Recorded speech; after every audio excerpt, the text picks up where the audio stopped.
It is in the way in which the modern slave feeds himself that better illustrates his degree of decay. With little time to spare for the preparation of his sustenance, he is reduced to consuming quick meals produced by the agrochemical industry. He wanders through supermarkets looking for the ersatz that the society of false abundance offers. Once again, his choice is nothing but an illusion. The abundance of food as a commodity is evidence of its degradation and falsification. It is nothing more than genetically modified organisms, a mix of colorants and preservatives, of pesticides, hormones, and other inventions of modernity.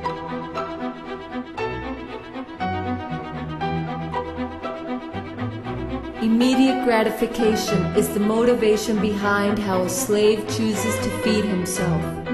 This is the motivating factor for all forms of consumption. The consequences are everywhere evident. However, it is when faced with the indigence of the majority that the Westerner can rejoice in his position of privilege and frenetic consumption. As a consequence, misery is ubiquitous in a totalitarian mercantile society. Scarcity is the other face of the false abundance coin. Despite the ample supply produced by the agrochemical industry, in a system where inequality means progress, hunger must not disappear ever.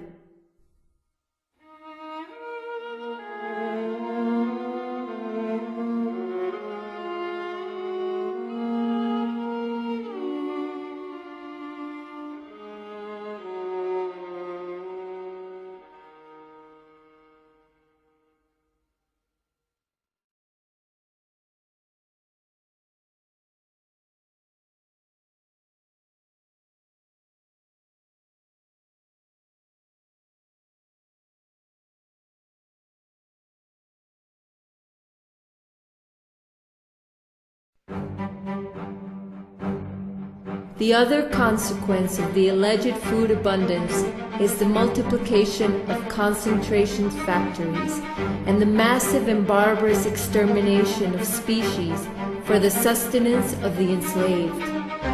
That is the essence of the dominant mode of production.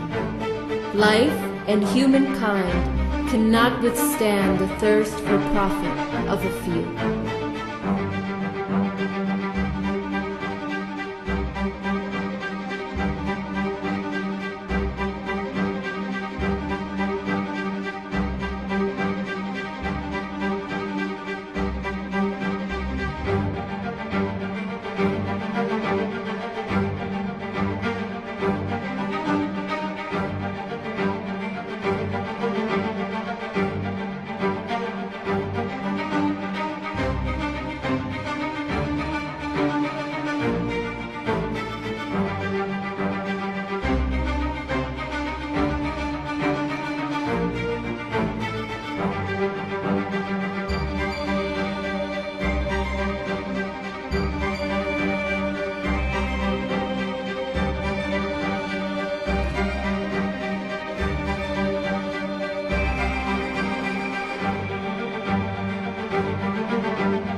The pillage of the planet's resources, the massive production of energy or commodities, the waste products of the ostentatious consumption, jeopardize the possibilities of survival for our planet and the species which inhabit it. However, in order to pave the way for brutal capitalism, the growth must continue.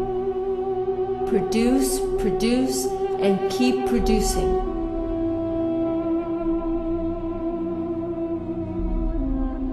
Those who contaminate are today misrepresenting themselves as the saviors of the planet.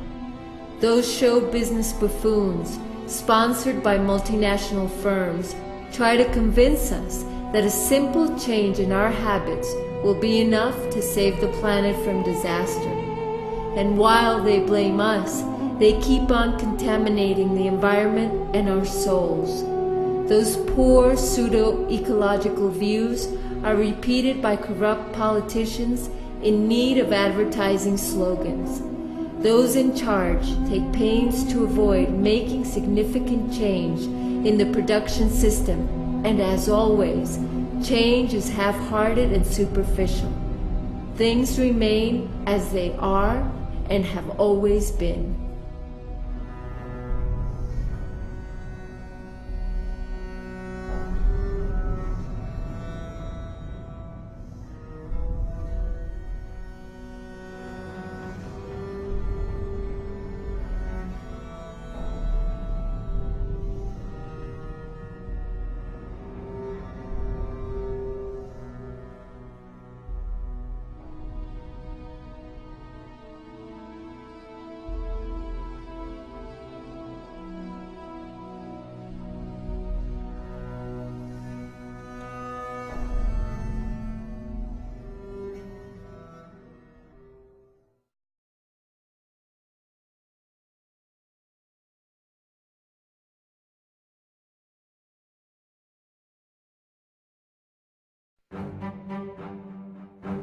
In order to participate in the round of frenetic consumption, one must have means and one must, therefore, work.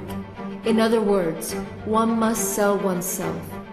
The dominant system champions work as its most esteemed value. Slaves have to work more to buy on credit their miserable lives. Slaves wear out in the workplace. They waste their vital strength and have to suffer the worst humiliations. They spend their lives performing grueling tasks for the benefit of a few. Modern unemployment is invented as a scare tactic to force slaves into endless gratitude for the generosity of the power elite. What would they do if they didn't have to suffer this torture called work? These alienating activities are touted as freeing. What degradation and what misfortune!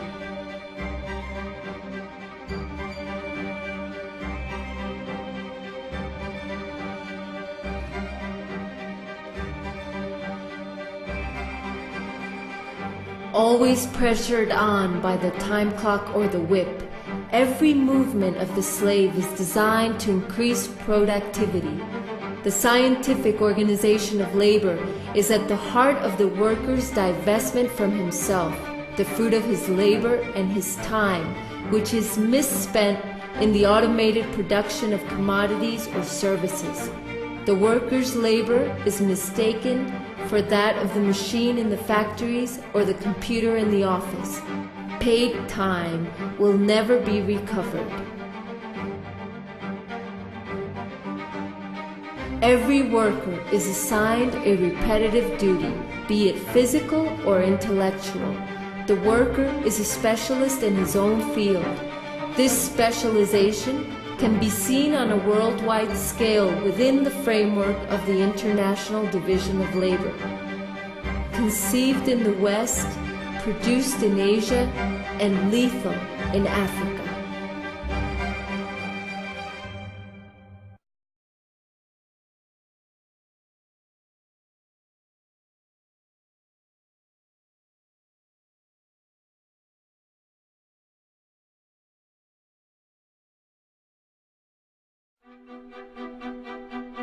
To the extent that the system of production colonizes every sector of life, the modern slave is manipulated into wasting his free time in leisure activities and planned holidays.